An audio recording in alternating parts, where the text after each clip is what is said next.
সন্তান ডেলিভারি হবে, এই ব্যথাটা সহ্য করতে গিয়ে অনেক মা ডেলিভারি করতে গিয়ে মারা যায়। সেটা মা জানে। আমি সন্তান পেটে রাখলে 10 মাস আমি ভালো করে খেতে পারবো না, ঘুমাইতে পারবো না, সেটা মা জানে।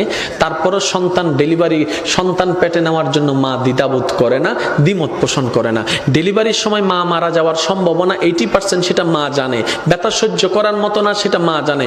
তারপরও মা হাসি মুখে সন্তান পেটে নিচ্ছে, ডেলিভারির জন্য প্রস্তুতি নিচ্ছে। এবার মাকে জিজ্ঞেস করলাম, মা তুমি না সেই মা সামান্য একটা সুইয়ের ব্যথার জন্য তুমি চিৎকার করে উঠেছিলা? তুমি না সেই মা সামান্য একটা তেলাপোকা দেখলে লাভ দিতা? তুমি না সেই মা টিকটিকি দেখলে এই দিক থেকে ওদিকে দৌড় দিতা? তুমি না সেই মা অন্ধকারে তুমি বসতে পারতা না ভয়ের জন্য?